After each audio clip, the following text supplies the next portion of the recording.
Buenas noches, bienvenidos y bienvenidas de nuevo, los valientes desafiando la lluvia para estar aquí. Ponemos en la presencia del Señor, Padre, Hijo y Espíritu Santo. Amén. Damos gracias, Señor, estamos en tu presencia sacramental, en tu presencia santa, en este tabernáculo, registrado en la memorial de tu pasión para todos nosotros. Pedimos esta noche que ilumine nuestra mente, nuestro corazón, para que entendamos tu palabra, entendiéndola, trayéndola a la práctica. Vamos a tratar así la vida. Quédate con nosotros, Señor, te lo pedimos. En nombre del Padre, del Hijo y del Espíritu Santo. Amén. Está bien, el aire no está muy frío, está bueno. Está bien, no está caliente, muy frío, muy bien. Los que vinieron la semana pasada tuvieron que recibir una cosita que dice rezar y meditar, ¿no es cierto? No sé si lo trajeron. Y una hojita que dice los 5 pasos de la lección de vida. Además de la hojita que dice la jornada de Cafarnaúm, ¿verdad? Eso es lo que hicimos la semana pasada.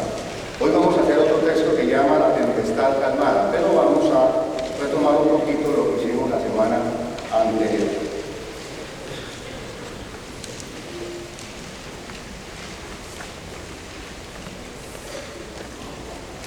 Entonces vamos a recordar un poquito lo que vimos la semana anterior, algo sobre el Evangelio de Marcos, para los que vienen por primera vez. Marcos, no sabemos, el autor del Evangelio, escribió su Evangelio hacia el año 60, 70 para la comunidad romana, seguramente perseguida por Nerón en esa época. El Evangelio de Marcos es un evangelio cortito. El autor no conoció a nuestro Señor Jesús, pero la hipótesis que manejamos es que Marcos conoció a Pedro. Marcos es el intérprete de Pedro, por los datos del Evangelio y por la evidencia externa que analizamos en la clase anterior, la reflexión anterior. Por lo tanto, Marcos, no siendo testigo directo de los acontecimientos del Señor y teniendo su información a través de Pedro, Marcos compone el Evangelio. Él es creador, él es un autor. Él toma lo que Pedro le dijo seguramente y alguna otra información que tenía y arma su Evangelio. Entonces el Evangelio de Marcos es el primer Evangelio que se escribió. Antes de él no había ningún Evangelio. Y el temor era que los relatos sobre la vida de Jesús se perdieran. Llevábamos ya 30 años después de la resurrección. Que Marcos realmente inspirado por el Espíritu Santo dice: yo tengo que componer una historia de nuestro Señor. Pero Marcos no es un autor que simplemente esté centrado en lo que pasó allá. Marcos, lo que Pedro le cuenta, lo coloca, lo crea, lo medita y lo actualiza para su comunidad. Ya han pasado 30 años de la muerte de nuestro Señor. Luego Marcos, como autor, ya sabe todo lo que pasó. Marcos sabe el final de la historia, pero él quiere contar la historia del ministerio público de Jesús para su comunidad. Y por eso él comienza a contarlo desde el relato de Juan Bautista hasta la muerte. Marcos no tiene ninguna referencia a la natividad de Jesús. No tenemos ningún relato de la infancia en Marcos. Ustedes han leído un poquito y han visto que no tenemos el nacimiento de Jesús, ni la adoración de los reyes, ni la estrella, ni los pastores. Eso lo contó Lucas, lo contó Mateo posteriormente, pero Marcos no le pareció relevante, no le interesaba contarnos esos relatos, pero gracias a Dios tenemos no un evangelio, sino 4 evangelios. Luego dijimos que para leer el evangelio en esta metodología lo que tratamos de hacer es seguir un poquito la narrativa del evangelio. ¿Cuántos de ustedes se leyó del evangelio esta semana? ¿No? ¿Sí? ¿Leyeron todo? ¡Wow! ¡Qué bien! ¿Cómo fue la experiencia? Interesante, ¿no es cierto? Una hora y media para este evangelio. Lo que hemos estado haciendo aquí es coger un poquito el hilo de la narración, ir analizando cómo Marcos planteó un argumento muy sencillo. Todo el argumento de Marcos es: Jesús va caminando desde Galilea arriba hasta Jerusalén. Y en esa caminata que Jesús va haciendo, él va encontrando seres humanos. Jesús va predicando el reino, llama a sus discípulos, va encontrando seres humanos. Esos seres humanos que él encuentra, ¿verdad?, tienen que decidirse a favor o en contra de él. Y van a pasar innumerables seres humanos por nuestro Señor. Los jefes religiosos, los escribas, los fariseos, las mujeres, los pobres, los paralíticos, y el grupo de los discípulos es muy especial, porque el grupo de los discípulos lo va acompañando a Jesús desde Galilea hasta Jerusalén. Y hemos entrado un poquito en el análisis también en el grupo de los discípulos. Entonces dijimos, una vez que el texto se compuso, Marcos no hizo esas divisiones que los exégetas pueden descubrir en el texto, pero más o menos el texto se articula en 2 grandes momentos. Del capítulo 1 al capítulo 8, eso llamamos como el tiempo de Jesús en Galilea, Todo esto está centrado en las narraciones de los milagros de Jesús, las curaciones, la multiplicación de los panes, los exorcismos. Y luego, en el capítulo 8 pasa algo maravilloso. Jesús le va a preguntar a los discípulos quién dice la gente que es él. Y él va a decir, Pedro va a tener la confesión, tú eres el Mesías, el Hijo de Dios. Y a partir de ahí, del capítulo 8, tenemos la gran segunda parte del Evangelio, donde Jesús va a comenzar a analizar su pasión, 3 predicciones de la pasión. Los discípulos no entienden, luego las enseñanzas sobre lo que significa la predicción de la pasión. Y finalmente, el último apartado del Evangelio es la subida a Jerusalén, la última semana de Jesús en Jerusalén, con sus milagros, su muerte, su pasión y su muerte. Y el último texto, que será el final de este análisis, veremos qué dice Marcos sobre la resurrección. Entonces, en este continuo caminar de Jesús, Marcos colocó todo lo que nuestro Señor hizo. Unas características de Marcos, la lengua original, ¿cuál es? ¿Cuál es la lengua del Evangelio? Griego, sabemos que el griego, sí, la lengua original. Marcos no es un griego espectacular, es un griego más bien sencillo, pero sus narraciones son muy pintorescas, son con muchos detallitos. Entonces, Marcos no nos dio una teología sistemática. Marcos nos ha dado una teología narrativa. Y por eso, ¿qué quiere decir? La teología que Marcos nos da está en 2 relatos. En cada relato que analizamos vemos, lo que hablamos un poquito la vez pasada, cuál es la cristología de este relato. ¿Qué nos dice con relación a Cristo? ¿Qué nos dice con relación a la iglesia, a la cristología? ¿Qué nos dice con relación al discipulado? ¿Qué nos dice con relación a la vida eterna? Todo eso está junto en el Evangelio. Pero Marcos cuando escribe su Evangelio, lo escribe desde la luz de la resurrección. Eso es importante cuando hacemos el análisis. Marcos ya sabe cómo termina la historia. O sea que Jesús que está orando no solo es el Jesús de Nazaret, el que caminó. En el relato es Jesús de Nazaret, pero en la interpretación y en la lectura que hacemos nosotros los creyentes hoy, es el Cristo total, es el Señor ya resucitado y glorioso. Luego dijimos que tenemos que aplicar una pequeña metodología para entender el texto. ¿Se acuerdan de los 5 pasitos que vamos a recordar los 5 pasitos? Eso se llama la lección divina, lectura sagrada y 5 pasitos para entender un poco mejor estos textos. El primero es leer, repitan conmigo, leer. Segundo, meditar. Tercero, orar. Cuarto, contemplar. Quinto, actuar. Acción, eso es lo que vamos a hacer. Entonces, cada área que tenemos en este proceso de lectura es algo que se puede hacer de manera muy profunda, muy técnica, también de manera un poco más sencilla como lo estamos haciendo nosotros. La lectura, ¿qué es? La lectura, hemos dicho, es un acto en el cual usted como lector, usted crea el texto. Vimos el ejemplo de las películas, ¿recuerdan? ¿Cuál es la diferencia entre una película y una lectura? La película se te impone lo que el autor quiere presentar. En la lectura tú creas. No tenemos ninguna descripción de quién es Jesús. Nos hubiera gustado que nos hubieran dicho que Jesús era alto, de este color de ojos. No hay un solo donde nos diga que Jesús era de esta manera o de la otra. ¿Por qué? Porque los narradores le dan eso a la imaginación del lector. Entonces, cuando leemos, como lectores vamos creando el texto. Y en la teología narrativa de la que les hablo, en la manera de narrar de Lucas, es importante el análisis narrativo. Y para eso tenemos que saber un poquito cómo funciona el relato. Hay un narrador, casi siempre el narrador es omnisciente, el narrador lo sabe todo. Hay unos personajes dentro de la historia, alguien habla, alguien responde. Luego de eso tenemos lugares, alguien entra, alguien sale, espacios, situaciones. Y las 3 partes de todo relato, ¿qué son cuáles? ¿Cuáles son las 3 partes de los relatos? ¿Ya se las saben? La primera, la segunda y la tercera, ya la saben. Primera es como el argumento, la introducción, la segunda es el nudo, la tercera es el desenlace.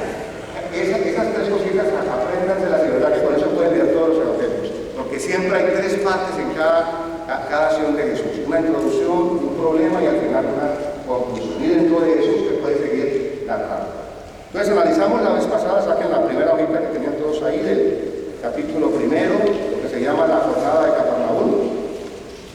Pueden mirarlo en sus Biblias, yo simplemente saco la hojita para facilitar. Vaya al capítulo 1 del Evangelio de Marcos en su Biblia.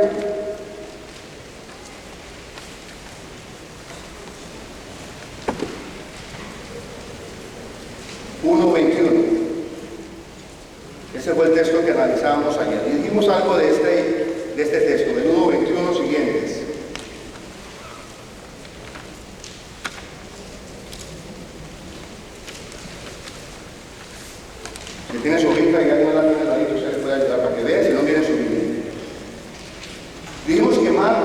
Marcos en su pedagogía dijo, voy a presentar lo que Jesús hizo en un día.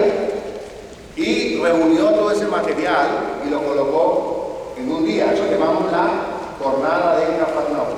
Ese es el primer grupo que hizo Marcos de manera pedagógica. Entonces, analizamos la vez pasada el relato del endemoniado. Y yo les decía a ustedes que leyeran un poquito ahora el segundo relato, que es la curación de la suegra de Pedro. ¿Alguien lo leyó? Un poquito, ¿alguien leyó este relato? Vamos a proclamarlo de nuevo, con lo que usted ha aprendido, lo vamos haciendo todos. Entonces, Jesús estaba ¿dónde? En la sinagoga. ¿Y qué pasó en la sinagoga? Hizo un exorcismo. Un hombre estaba poseído, si ya explicamos todo eso la semana pasada. Pasamos al segundo momento. Ahora es como si la cámara se cambiara de lugar. Vamos a asistir a un cambio de movimiento. De la sinagoga, Jesús ahora va a la casa de Pedro. Vamos a leer el texto. Estoy en el 1:21. Cuando salió de la sinagoga fue con Santiago y Juan a casa de Simón y Andrés. La suegra de Pedro estaba en cama con fiebre y se lo dijeron de inmediato. Él se acercó, la tomó de la mano y la hizo levantar. Entonces ella no tuvo más fiebre y se puso a servirlos. Si usted lee su Biblia, va a ver que es un poquito diferente la traducción porque todas las traducciones son diferentes. Bueno, ese es el texto. ¿Cuál es el primer momento de nuestra metodología? Leer. ¿Qué es leer? Es entender lo que hay en el texto, el nivel literal de la historia. Todavía no hacemos la aplicación. ¿Qué pasa en la historia? Entonces, vamos a leer con atención de nuevo el texto. ¿Cuál es el nuevo cambio de lugar? De la sinagoga, ¿a dónde va Jesús? La casa de Pedro. Es muy importante, ¿no? Vamos a ver por qué va para eso, pero hay un cambio de lugar, sinagoga, casa. ¿Cuándo sucede esto? ¿Cuándo? ¿Qué tiempo sucede? ¿Pero qué día es? ¿Este sábado? ¿Qué mismo sábado? Por la mañana fue servicio en la sinagoga, media tarde, lo que sea. Ahora Jesús está ahí o más tarde, no depende. Pero hay un cambio de lugar, no es el mismo tiempo, aquí sabe. Jesús lo hace el día del sábado. ¿Cuál es la intención de Jesús de ir a la sinagoga? De ir de la sinagoga a la casa de Pedro. Lean el versículo, hay que leer como la gallina, como el pollito. A ver, lean el primer versículo. 29, miren el texto, miren en su Biblia. No tenga miedo de mirar el texto, miren. A ver. Cuando salió de la sinagoga fue con la casa de Simón. ¿Por qué va Jesús a la casa de Simón y Andrés? No. Todavía no se sabe. Mira, no sabemos. La intención de Jesús no sabemos. El narrador no dijo que iba a curar a la suegra. Póngale un poquito de imaginación al asunto. A ver. Creo que la suegra de Pedro cocinaba muy rico. Pedro lo invitó a comer. Tiene una cenita preparada al Señor. Pero ojo a eso. La intención de Jesús de ir a la casa de la suegra no es la de curar todavía. Porque Marcos no lo dice. Mire, póngale atención. El texto nos dice que Jesús fue a curar a la suegra. Fue con Santiago y Juan a casa de Simón y Andrés. Suponemos que los cuatro estaban en la sinagoga. Muy bien, ahora, la situación, hay una situación. Jesús está de camino y ahora el narrador dice, ¿cuál es la situación de la casa? La suegra de Simón está enferma.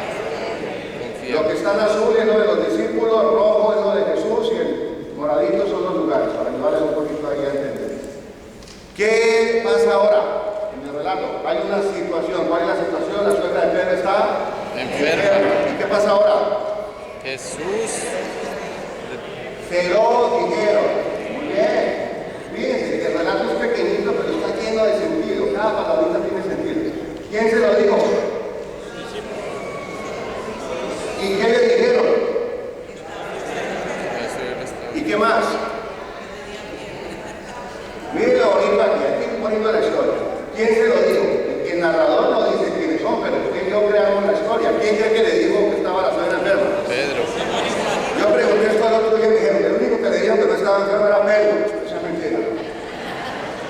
¿Quién le dijo que estaba enfermo? Los que estuvieron en la sinagoga, los cuatro. ¿Por qué? Porque, acuérdense la sinagoga. ¿Qué pasó en la sinagoga? En la sinagoga quedó claro que Jesús tiene autoridad. ¿Qué pasó en la sinagoga? Jesús tiene autoridad.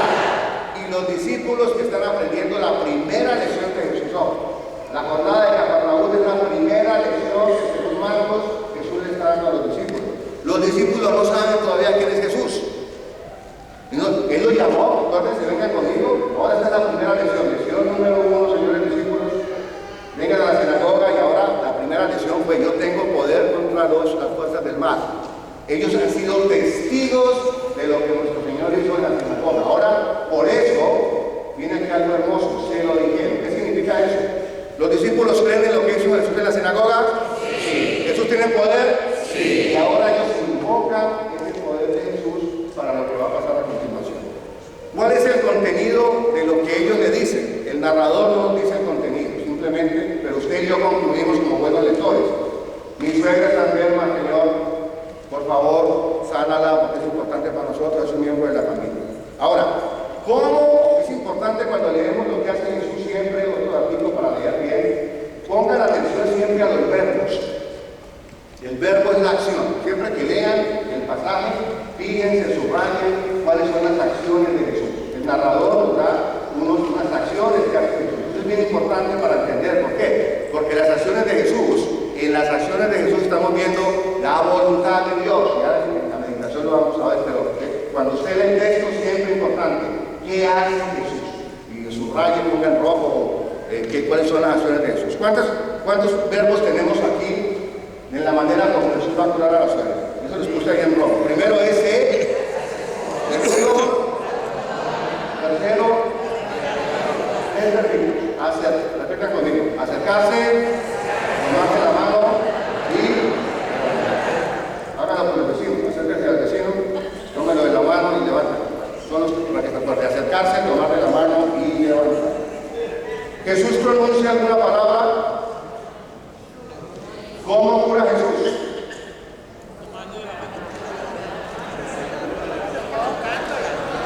Levantando. En otros milagros, ustedes verán que Jesús cura con la palabra. Hay hasta un milagro que cura con un remoto, una niña que está endemoniada, la mamá se lo pide, y el Señor le dice: tranquila mija, vaya para su casa que ya está sana la muchacha. La curó con la palabra. Pero aquí hay algo hermoso. ¿Cómo cura Jesús? Tú cura con la Acción. presencia, con la mano, se acerca, no dice nada. Miren la acción. Señor, la suegra está enferma. Ven, estoy acá. Ojo a eso, Jesús no se hace un discurso, no les contesta, no es como si... esa es la manera como Marcos narra muy esquemáticamente, 1, 2, 3, es la manera de narrar, no se mete con nombre. Le dijeron y a la respuesta inmediata Jesús atiende, acercarse, tomarle la mano y levantar. ¿Cuál es la consecuencia de esto que hace el Señor? Se sanó. Servir. La suegra tampoco dice nada. Pero si ven, este es una esquemita que nos da Marcos. Ya Marcos, lo que pasó realmente fue que Jesús la sanó, claro que sí. Pero ya Marcos, cuando lo escribe, nos está dando un esquema de lo que Jesús está haciendo. Entonces, en la lectura descubrimos estos elementos: situación, una intervención de Jesús, una intervención previa de los discípulos, una consecuencia. Una palabrita griega que hay que tener en cuenta aquí es: nosotros traducimos se puso a servirnos. Recordemos que la lengua original del Evangelio es griego. Cuando nosotros decimos se puso a servirnos, lo entendemos en sentido general, pero esa palabrita es muy técnica. En griego se dice servicio, se dice diaconeo. Y el servicio es la diaconía, y viene la palabra diácono. Diácono es servidor. Entonces, esa palabrita realmente está haciendo una connotación, no simplemente servir a la mesa, no, es una actitud de servicio mucho más grande. Es como restaurar a la comunidad. La palabra tiene la orientación de, es un servicio hacia la comunidad, diaconeo, servicio, no simplemente servirles a la mesa. ¿Qué es lo bonito de este texto? Nuestro Señor cenó ese día, ¿cierto? Tuvo su comida y celebró. Muy bien, denle un aplauso a Jesús que salvó a la suegra de Pedro.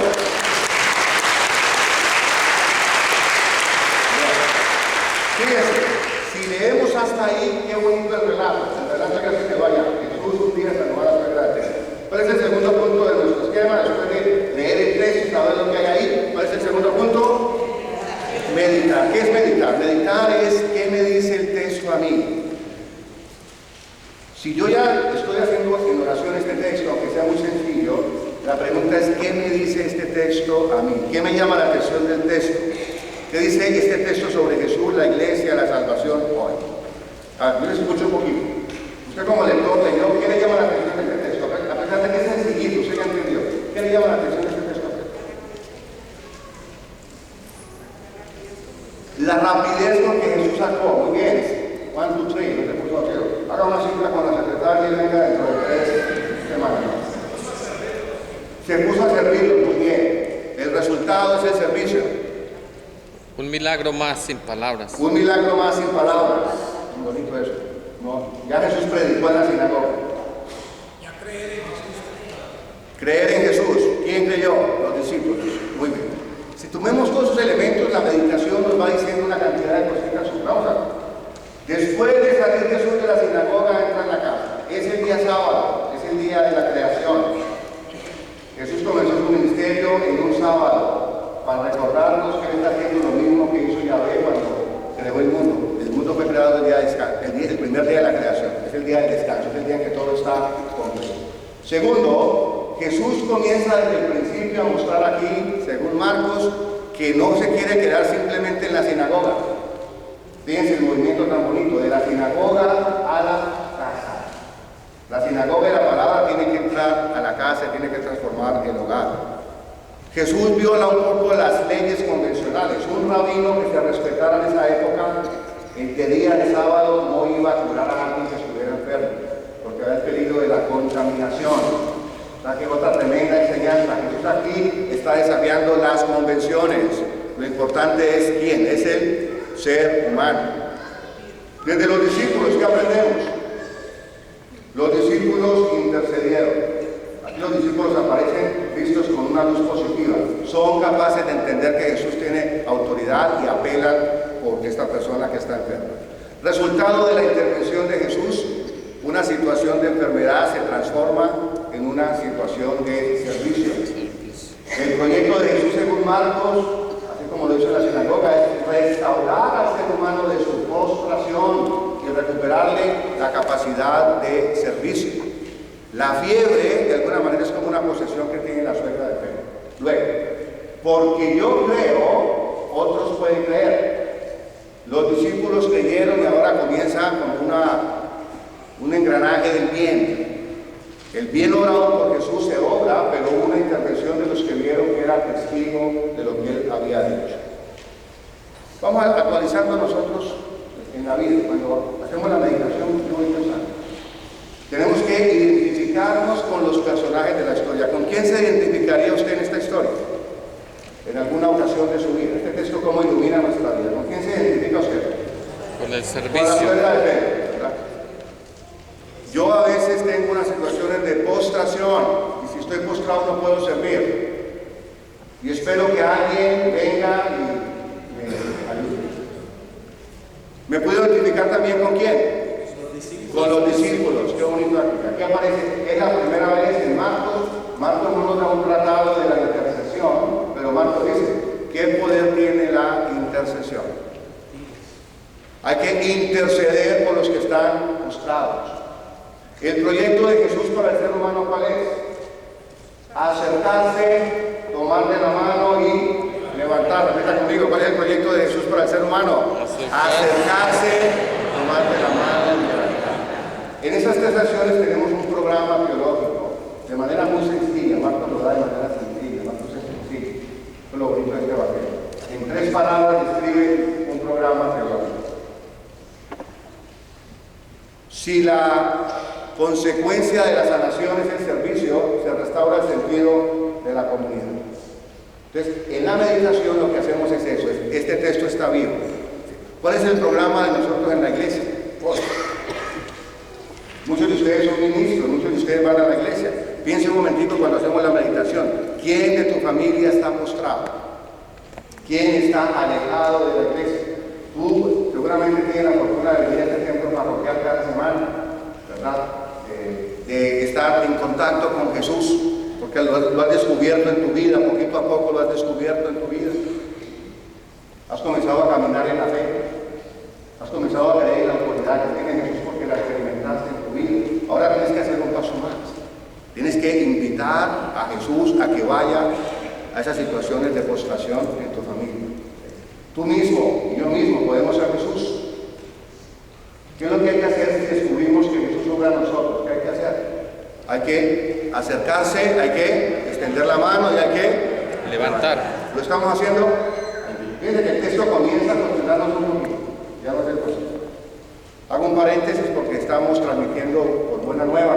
Se me ha olvidado. Saludos a los oyentes, díganle saludos a los oyentes. ¡Saludos! Los queremos mucho a todos. Hay muchos que nos están escuchando.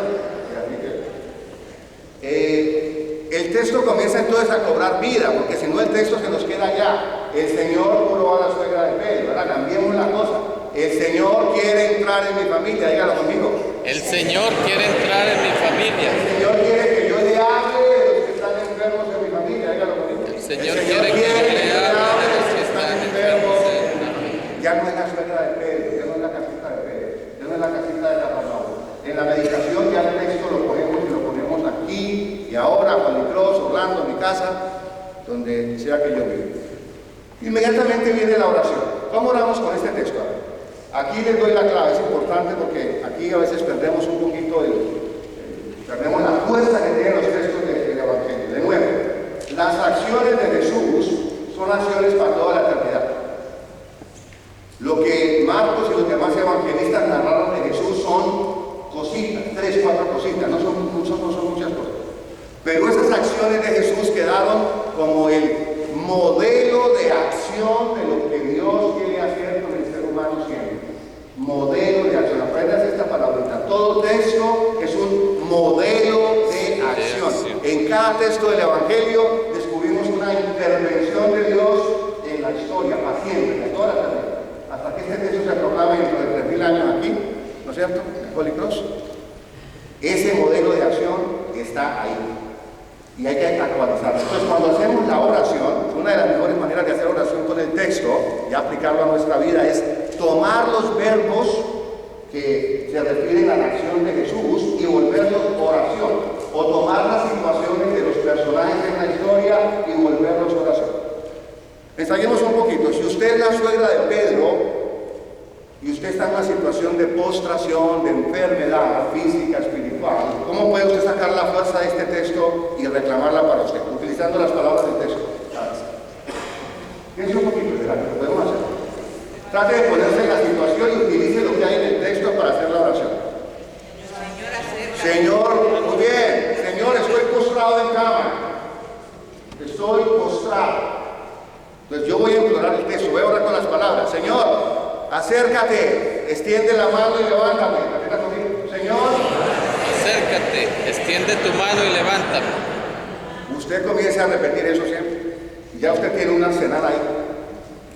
Cualquier situación de enfermedad física o espiritual, usted puede orar con esas palabras, son palabras bíblicas, tienen poder. Fue una acción de Jesús. Señor, acércate. Ahora, si estamos orando en favor de alguien, ¿cómo utilizaríamos las palabras? Si alguien está enfermo en mi casa, piense usted cuántas situaciones de enfermedad en su familia, y ya tratamos de la enfermedad física, cuántas situaciones espirituales de tus hijos, de tus hijas, de tus hermanos. ¿Cómo con este texto podemos orar? ¿Qué diríamos? Señor, acércate a mi esposo, acércate a mi esposa, a mi hijo, a mi hija, que está alejadito, a mi hermano, a mi vecino. Extiende tu mano, Señor, levántalo. Qué bonita esa oración. ¿Qué otra oración podríamos hacer? Gracias, Señor, por levantarme. Ayúdame, Señor, a recuperar mi capacidad de servir. De las cosas que yo me encuentro cuando visito los hospitales, los ancianatos, lo peor que le puede pasar a un ser humano es que crea que no sirve para nada. Eso es lo más triste que le puede pasar a un anciano, una anciana, ¿verdad? El ser humano está hecho para darte siempre, para servir. Cuando uno siente que uno está postrado y que uno no vale nada, y uno le viene cuántas situaciones de miseria espiritual porque alguien piensa que no puede servir, que no vale para nada, que no puede hacer nada. Y este texto nos invita también a eso, ¿verdad? A darle al ser humano la esperanza. Tu oración vale, tu sufrimiento ofrecido vale. No pierdas tu dignidad ante Dios porque estés enfermo y postrado. Tu oración, ¿verdad? El ofrecimiento de tu sufrimiento vale. Y finalmente entonces la última palabra es la contemplación de nuevo. Les digo siempre que la contemplación es el elemento más personal de esta contemplación. Es si usted está haciendo oración de pronto delante del Santísimo o en el silencio de su habitación, ¿sí? Es el momentico en el que usted desahoga todo delante del Señor. Ese es el momento íntimo. La contemplación ya no son como ideas, es como el afecto del corazón. Dice que usted tiene que experimentarlo, eso no se puede enseñar. algún día ha tenido momentos de contemplación, sí o no? Sí. ¿Sí o no? Todos lo tenemos. Usted viene a la misa a veces y siente como ese calorcito del corazón, ¿no es cierto? ¿Sí? O sea, hay momentos en que usted siente hasta la presencia física del Señor. No son como ni ideas, es algo que está más allá, esa es la contemplación. Los grandes místicos son contemplativos, ven la presencia de Dios en todos los acontecimientos. Por eso este es el elemento un poquito más personal y cada uno lo tiene que trabajar. Y finalmente la acción. Si yo leo este texto, ¿a qué me invitaría ese texto? Acuérdense, la acción la formulamos. A la luz de este texto, el Señor me pide ¿qué? Interceda por los enfermos. Bueno, yo no estaba predicando este texto, ya que me dijo, a la luz de este texto, el Señor me pide que me reconcilie con mi suegra. ¿Están pegados? A la luz de este texto, el Señor me pide que, puntos suspensivos, ¿qué le pediría a usted este texto?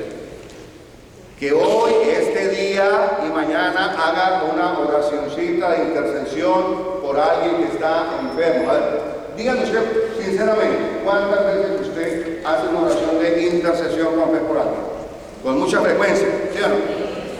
¿Quiénes son los que pertenecen a ese grupo de los que usted intercede?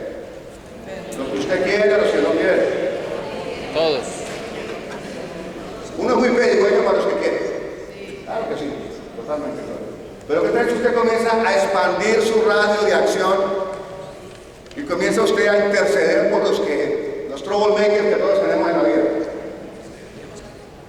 De actos poderosos. Tiene un poder, Dios imagina el poder que tiene entre Dios de la intercesión y la con fe de los que nos causan problemas. Eso para Dios es, el cielo entero dice, yes. Todo el mundo, uno entre. Comienza a hacerlo y verá. A veces los conflictos que tenemos no se solucionan porque estamos esperando como una cosa extraordinaria de fuera. El conflicto con el otro ser humano comienza a solucionarse cuando yo en la integridad de mi corazón se lo comienzo a entregar. Una oracioncita, un Padre Nuestro por este amiguito que llama amigo, por este que me hizo eso, así con esa sencillez y a veces sin ganas. Padre Nuestro que está aquí. Porque no te sale el corazón, no te sale. Comienza a hacerlo, ese es el poder de la intercesión. Si usted quiere darle un título a esta pequeña escena, fíjese, llevamos 15 minutos y son 4 versículos, qué lindo. Ese es el poder del Evangelio. ¿Qué nombre? El nombre es oración de la suegra de Pedro. Pero, a ver, en la oración, ¿qué nombre es eso? Es mucho más que la oración de la suegra de Pedro. El poder de Dios. A mí me gusta uno, un Dios que se acerca, un Dios que tiende la mano, un Dios que levanta. En los 3 verbos está todo el programa de Jesús. El Señor no ha venido a ponernos cargas pesadas, no ha venido a hacer estructuras complicadísimas, son necesarias. Fíjense, aquí en su primer milagro, ni siquiera la palabra, ¿sabes? El milagro es la cercanía. Yo, Dios, Jesús de Nazaret, Hijo del Padre Celestial, me acerco al ser humano postrado para tenderle mi mano y levantarlo. Amén. Amén. ¿Van tomando la metodología? ¿Sí? Se trata de eso, ¿ok? No podemos hacer todo aquí en tan corto tiempo. Seguimos con la última partecita de este texto. Después viene 32, 34, pero quisiera que leyéramos y analizáramos también 35, 38. Es la última acción de este largo día de Jesús. Sinagoga, la casa, le traen todos los que están enfermos, la ciudad entera está al frente, ¿verdad? Los expulsa a todos, no deja hablar a los demonios. Y finalmente miren cómo termina Jesús su evangelio, su jornada. Por la mañana antes que amaneciera, Jesús se levantó, salió y fue a un lugar desierto. Allí estuvo orando. Simón salió a buscarlo con sus compañeros y cuando lo encontraron le dijeron, todos te andan buscando. Él le respondió, vayamos a otra parte a predicar también en las poblaciones vecinas, porque para eso he salido. Pues leamos el texto, primero leer. ¿Qué hay aquí ahora? ¿Qué nos dice el narrador? Un cambio de escena. Ya se acabó el primer día, es el comienzo de un nuevo día, por la mañana. ¿Dónde está Jesús? Se retira a orar. ¿En dónde? ¿Y qué está haciendo? Orando. Está orando, muy bien. ¿Qué pasa? Simón y sus compañeros lo van a buscar. ¿Y qué le dicen? Te hemos estado buscando. ¿Quiénes son todos? Todos los discípulos. ¿Por qué lo están buscando? Ha sanado a los que están enfermos, ha expulsado a los demonios, sí. ¿Y qué qué responde Jesús? Vámonos a predicar. ¿Se queda o se va? Se va. Jesús ora, lo llaman, 3 acciones ahí. Digan, primero, Jesús ora, Ahora lo buscan, lo buscan lo llaman, y ¿se queda o atienden. se va? Se va. Ahora meditemos un poquito, ¿cuál es el significado de todo esto? Es tremendamente asombroso que Marcos, desde el primer momento que narra la vida de Jesús, cuando no la biografía, sus acciones, se refiere a la oración. Eso lo vamos a ver varias veces durante todo el Evangelio. ¿Por qué creen ustedes que Jesús tiene que orar? ¿Quién es Jesús? El Hijo de Dios. ¿Pero quién es Jesús? El Hijo de Dios. Bueno, si Él es Dios, ¿por qué orar a Dios? Para enseñarnos a orar. Pero ¿Jesús tiene necesidad de orar? No, ¿Cómo que no? A ver, ¿quién es Jesús? Dios mismo. Pero Dios no. Dios. En todo menos en el pecado. Repita conmigo. En todo menos en el Pecado. O sea, nuestro Señor asume su naturaleza humana. Él es hijo desde su humanidad. La naturaleza del verbo está unida a Él. ¿Verdad? No sabemos si Él tiene la total visión beatífica, discuten los teólogos. Pero en su obrar humano, Jesús necesita estar en relación con su papá Dios. Porque en la forma humana ya hay algo de imperfección. Él es perfecto en todo, pero está en el espacio-tiempo. O sea, Jesús, Marcos desde el principio dice, Jesús está en comunión con su Padre Dios. ¿Cómo cree usted que va a aguantar una jornada así al otro día sin hora? Sin oración, imposible para Jesús. O sea, todo lo que hace Jesús es el comienzo y el fin. Este es el amanecer del segundo día, si se quiere, o la última acción del anterior. ¿Qué quiere decir? Es como un episodio bisagra que llamamos. Todo está alrededor de qué? De la oración. Los discípulos lo buscan. Aquí no sabemos el objetivo de buscarlos, pero todos te andan buscando. ¡Qué maravilla! Han entendido que tienes autoridad, que sanas, y queremos entrar en contacto contigo. Pero aquí nuestro Señor dice algo lindo, dice, mi ministerio no es un ministerio de estructuras. Yo aquí no vengo a fundar otra sinagoga aquí al ladito, Policlón número 2, no, nada.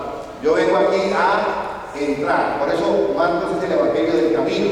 Jesús está en camino, va corriendo aquí, allá. ¿Por qué? Porque su caminar lo va a llevar hasta Jerusalén.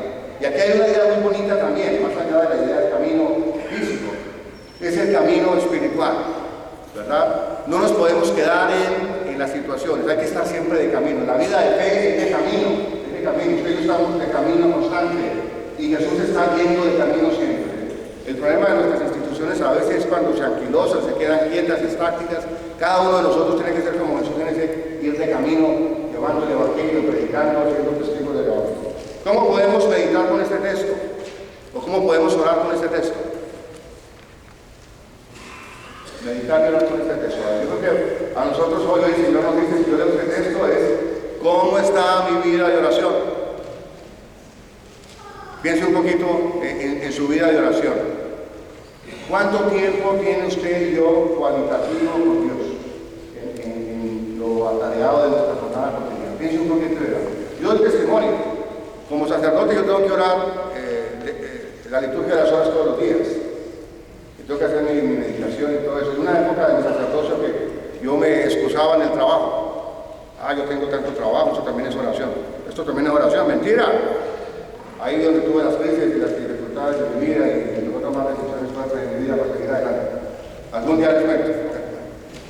Pero miren, nos engañamos si pensamos que el activismo nos pone en comunicación con Dios. Y esto no es para sacerdote ni para la monjita de clausura, es para todo el cristiano. ¿Cómo sobrevive usted una jornada sin un poquito de oración? Queridos hermanos y hermanas oyentes, no es suficiente la Eucaristía del domingo, es el centro. Y ojalá la Eucaristía diaria, qué maravilla ir a la misa todos los días.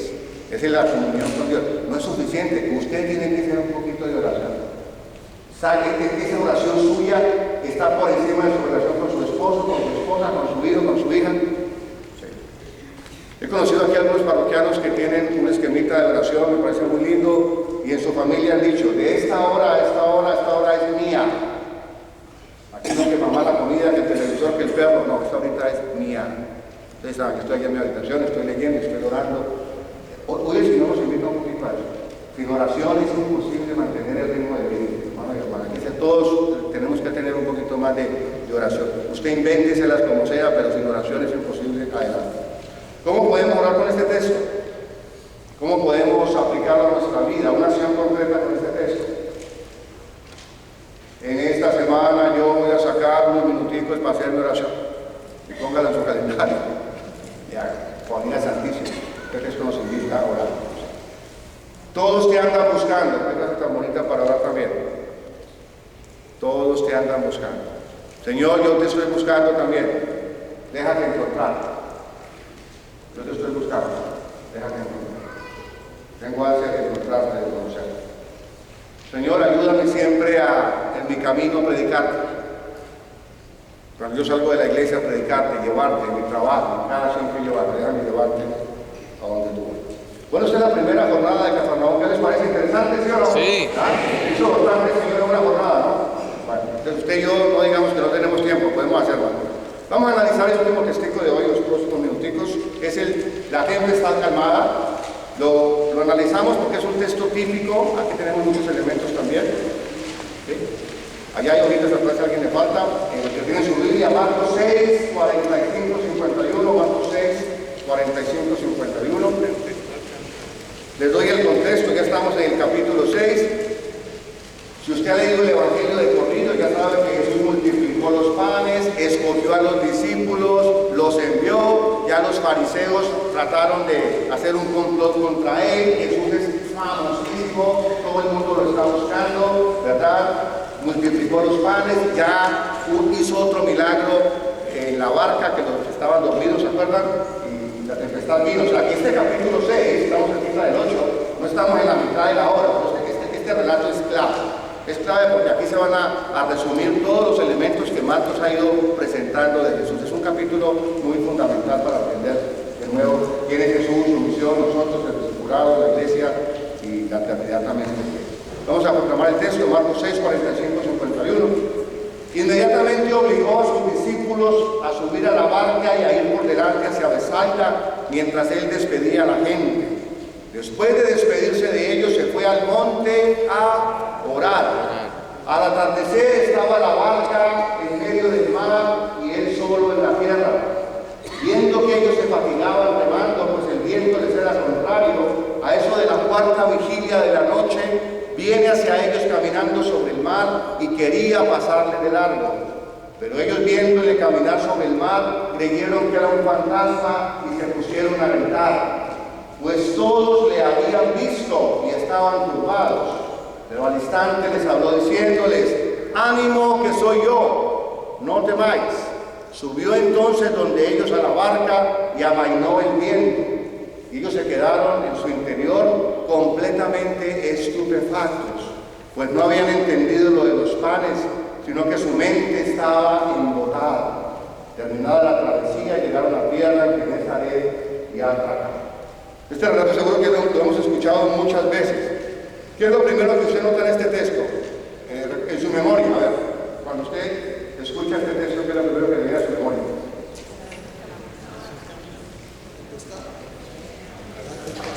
La tempestad. Bueno, pero acuérdense, aquí hay algo, ahí me suena que Pedro se tiró al agua.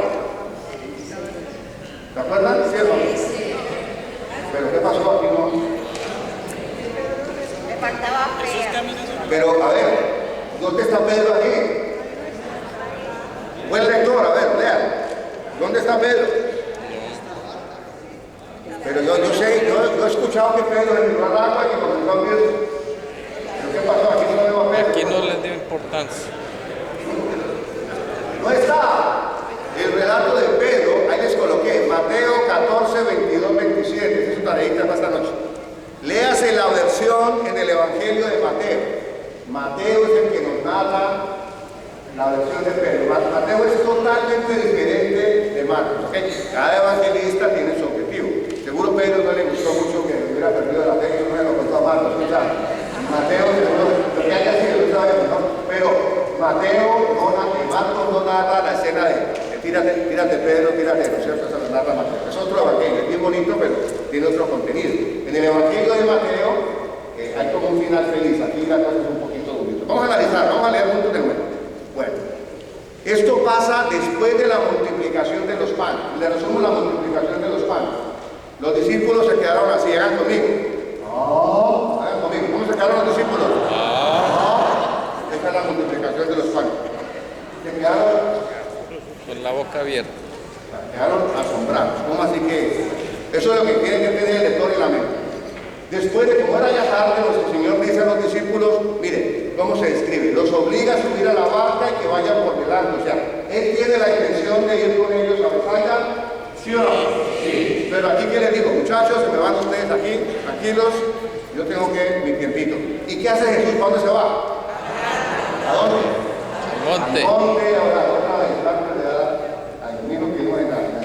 Entonces, tenemos dos escenarios claritos. ¿Cuáles son los dos escenarios?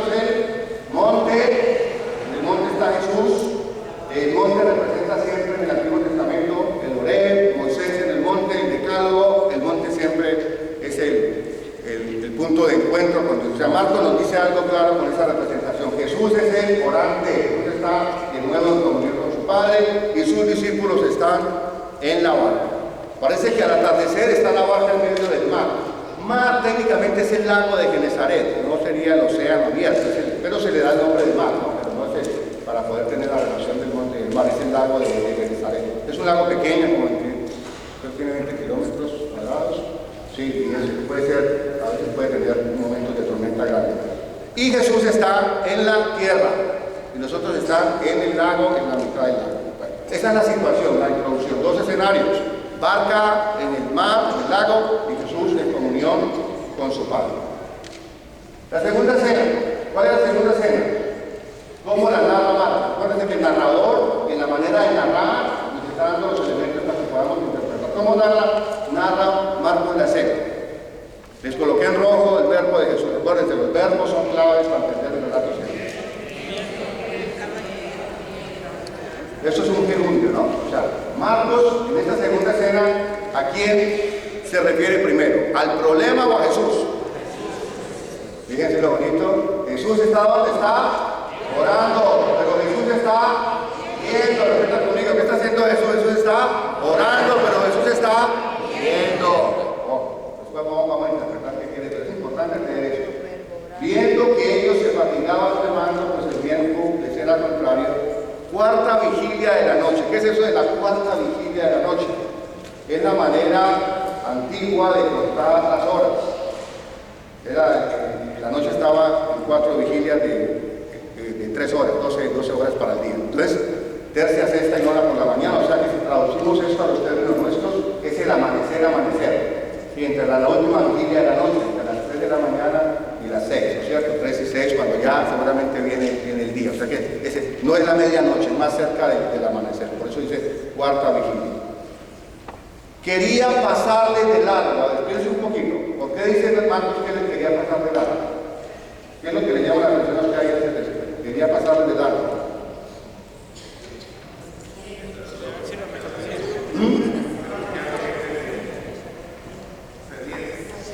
Como para probarlos, adelantarse y llegar más allá.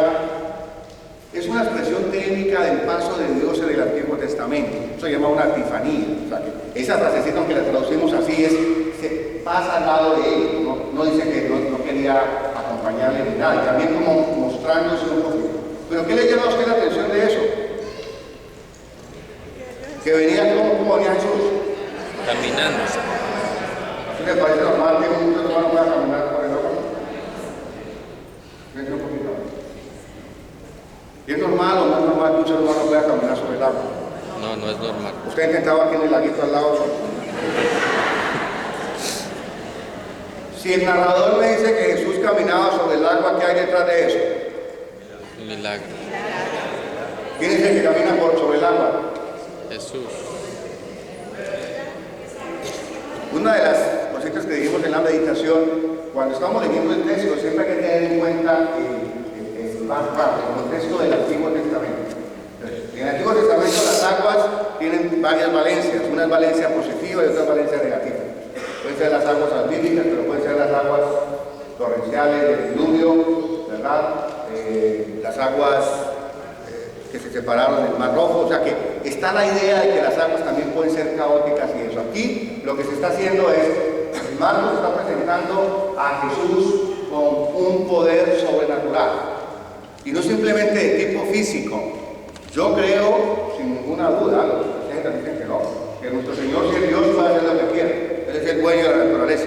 Él puede caminar sobre el agua cuando quiere. No tiene que pedirle permiso a los teólogos alemanes para caminar sobre el agua. ¿Okay? Pero es mucho más que eso en el contexto. Es el poder de Dios sobre todo lo que tiene conflicto y dificultad. Especialmente las fuerzas que atenazan y que hacen que el ser humano pueda zozobrar. Muy bien. ¿Cuál es el problema de ellos? Ellos creen que es un fantasma y se pusieron a gritar. Miren, todos le habían visto y estaban turbados. Aquí Marcos hace un juego de palabras bonitas. ¿Saben qué es Jesús? ¿Sí o no? Sí, todos le habían visto. O sea, es claro que no lo confundieron. Pero ¿por qué ¿por qué le dicen que es un fantasma? Caminaba por las aguas. Lo que estaba caminando. Miren, los discípulos no reconocen ¿qué? No reconocen el poder del Señor todavía. ¿Y cómo se quedaron después de la multiplicación de los panes? ¿Cómo se quedaron? ¿Y eso ahora qué es? Es otro. Ahí comienza Marcos con los discípulos les va a dar palo. Porque les van diciendo, señores discípulos, ustedes no entienden todavía quién es Jesús. Dios para nosotros también ahorita que hagamos la oración de la predicación. ¿Cuál es el contenido del grito? Miedo. ¿Pero cuál es el contenido del grito? En el relato de Mateo, lean ustedes el relato paralelo, Pedro va a decir, Señor, sálvame, saca la mano, pero aquí no sabemos. Hagamos lo que hicieron los discípulos. ¿Qué hicieron? Gritaron, díganlo. ¿Qué hicieron los discípulos? Muy bien, hay que hacerlo, entender la cosa. Los discípulos gritan porque lo confunden con un fantasma. ¿Qué es un fantasma? Algo de ultratumba. Algo que no tiene consistencia, inaferrable, totalmente. Entonces, miren lo que está haciendo Marcos en este relato. Ellos están confusos sobre la identidad, la autoridad, el poder de Jesús. Y si estamos en el capítulo 6, ya el Señor les ha dado una cantidad de pruebas de quién es, pero todavía no entienden. Ahora, nuestro Señor hace aquí algo maravilloso.